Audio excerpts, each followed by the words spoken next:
Chihuahua, México. Una mina abandonada. 5 hombres entrando en busca de trabajo fácil. 4 días después, solo uno salió. Y lo que contó cambió para siempre lo que creemos posible. Porque en esas montañas frías del norte vive algo que no puede morir, no puede descansar y no puede dejar de tener hambre. Esta noche conocerán al Wendigo.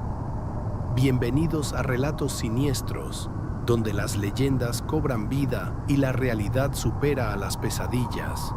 Soy, y esta noche van a descubrir por qué algunas criaturas es mejor dejarlas en los cuentos.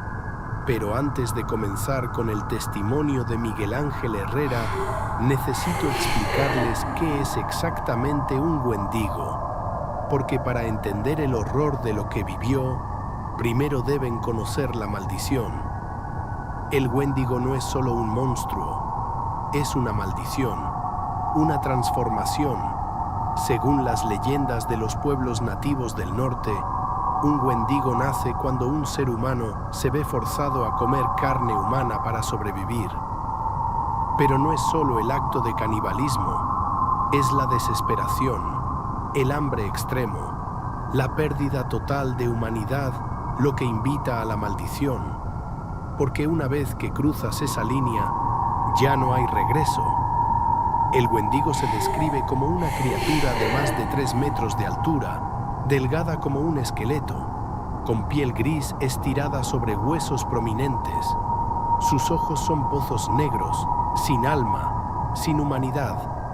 Y sus manos terminan en garras capaces de desgarrar carne y hueso con la misma facilidad. Pero lo más aterrador del Wendigo no es su apariencia, es su hambre. Un hambre que nunca se sacia, que crece con cada víctima, que lo condena a vagar eternamente buscando carne fresca. Y según dicen, una vez que te ve, una vez que decides su próxima comida, no para hasta tenerte. Ahora que saben qué es un Wendigo, están listos para escuchar lo que le pasó a Miguel en las montañas de Chihuahua. Una historia que los hará cuestionar si realmente conocen todas las criaturas que habitan nuestro mundo. Octubre de 2023. Miguel Ángel Herrera, 34 años. Trabajador de la construcción de Ciudad Juárez. La crisis económica había golpeado fuerte y el trabajo escaseaba. Cuando su cuñado Roberto le habló de una oportunidad en las montañas, Miguel no dudó ni un segundo. Es una mina abandonada desde los 80, le explicó Roberto. Pero quedó mucho mineral sin extraer. Podemos sacar oro, plata, lo que sea, y venderlo sin preguntas. La propuesta era simple.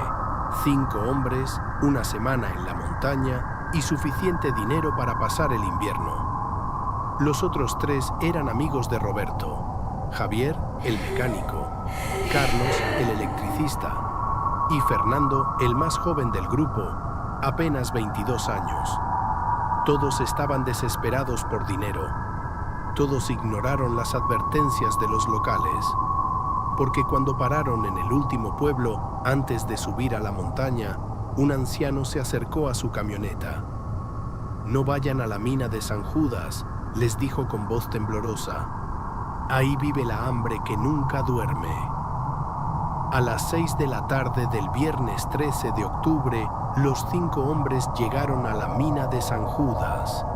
La entrada era un túnel negro que se perdía en las profundidades de la montaña. Había señales de advertencia oxidadas, cables cortados, herramientas abandonadas. «Este lugar lleva décadas cerrado», observó Carlos mientras iluminaba la entrada con su linterna. «Debe haber una razón», pero Roberto ya estaba descargando el equipo. «Sí, la razón es que van a ser nuestros», dijo riendo. Esa primera noche acamparon afuera. Miguel recuerda que el silencio era extraño, antinatural. No había insectos, no había animales, ni siquiera viento, solo silencio y una sensación constante de estar siendo observados. El sábado por la mañana entraron a la mina. Los túneles eran más profundos de lo que esperaban, con cámaras que se extendían kilómetros bajo tierra. Decidieron separarse para cubrir más terreno. Fue el primer error. Miguel y Fernando fueron hacia el túnel este. Roberto y Javier tomaron el oeste. Carlos se quedó en la entrada como vigilante y coordinador de radio. Durante las primeras horas todo fue normal. Encontraron vetas de mineral, cristales, incluso algunas pepitas de oro. El equipo de radio funcionaba perfectamente. Cada media hora hacían check-in con Carlos. Pero a las 2 de la tarde algo cambió. Carlos, aquí Roberto. ¿Me copias? Silencio. Carlos, responde por favor. Más silencio. Miguel intentó desde su radio. Carlos, ¿todo bien ahí arriba? Nada. Miguel y Fernando decidieron regresar a la superficie para verificar. Lo que encontraron los heló la sangre. Carlos había desaparecido. Su radio estaba en el suelo, funcionando perfectamente. Su mochila, su comida, su agua, todo estaba ahí. Pero Carlos simplemente ya no estaba. Revisaron los alrededores, gritaron su nombre, buscaron rastros. Nada. Era como si se hubiera evaporado. Tal vez bajó a buscarnos, sugirió Fernando, pero Miguel ya tenía una sensación horrible en el estómago. Carlos jamás dejaría su puesto. Algo está mal. Decidieron ir a buscar a Roberto y Javier. Los túneles oeste eran más profundos, más oscuros, más fríos. Sus linternas apenas cortaban la oscuridad y cada paso resonaba como un eco infinito. Encontraron las herramientas de Roberto y Javier, sus cascos, sus linternas de repuesto.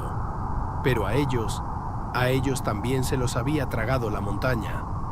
Carlos había desaparecido. Su radio estaba en el suelo, funcionando perfectamente. Su mochila, su comida, su agua, todo estaba ahí. Pero Carlos simplemente ya no estaba. Revisaron los alrededores, gritaron su nombre, buscaron rastros. Nada. Era como si se hubiera evaporado. Tal vez bajó a buscarnos, sugirió Fernando, pero Miguel ya tenía una sensación horrible en el estómago. Carlos jamás dejaría su puesto. Algo está mal. Decidieron ir a buscar a Roberto y Javier. Los túneles oeste eran más profundos, más oscuros, más fríos. Sus linternas apenas cortaban la oscuridad y cada paso resonaba como un eco infinito.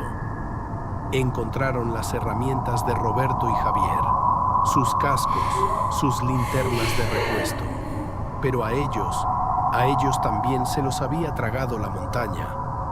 Miguel y Fernando estaban solos, en una mina abandonada, con 3 compañeros desaparecidos y la sensación creciente de que algo los observaba desde las sombras. Nos vamos ahora mismo, dijo Miguel, pero cuando llegaron a la entrada principal, estaba bloqueada. Rocas enormes habían caído, sellando completamente el túnel, como si la montaña hubiera decidido que ya era hora de cenar.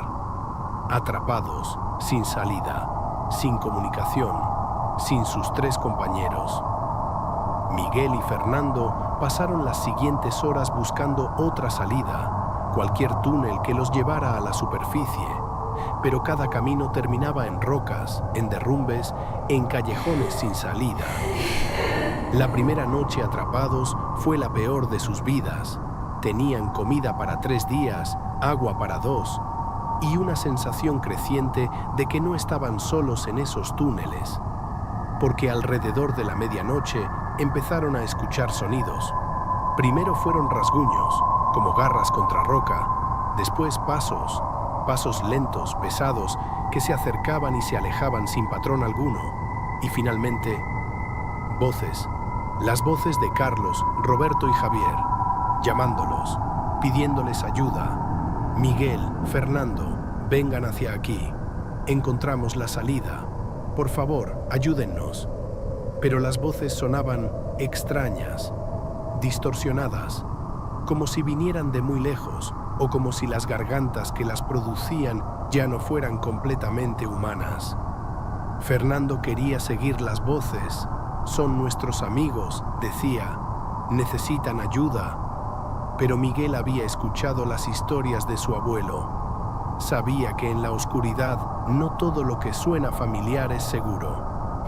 La segunda noche, las voces se acercaron más, y con ellas un olor a carne descompuesta, a muerte, a algo que llevaba demasiado tiempo sin lavarse. Fernando no pudo resistir más.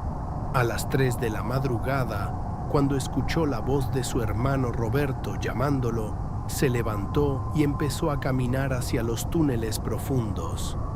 «Roberto, hermano, estoy aquí», gritaba mientras se alejaba. Miguel trató de detenerlo, pero Fernando corría como poseído hacia las sombras. Y entonces, desde las profundidades de la mina, Miguel escuchó un grito que empezó siendo humano y terminó siendo algo completamente diferente. Después, silencio absoluto. Miguel estaba solo, completamente solo, con una criatura que había tomado las voces de sus amigos y que ahora conocía también la suya. La tercera noche, Miguel ya no tenía agua. La comida se había terminado y la criatura se había cansado de jugar. Porque a medianoche la vio.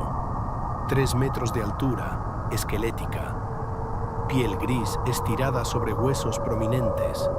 Ojos como pozos negros. Y en sus garras, pedazos de ropa que Miguel reconoció inmediatamente. La chamarra roja de Carlos, los pantalones de mezclilla de Roberto, la gorra de Fernando. El Wendigo lo miraba desde el otro extremo del túnel. No se movía, solo observaba, como si saboreara el miedo, el terror, la desesperación. Miguel no corrió, no gritó, sabía que era inútil. En lugar de eso, hizo algo que su abuelo le había enseñado cuando era niño y tenía pesadillas. Oró, no a Dios, no a los santos, oró a la montaña misma.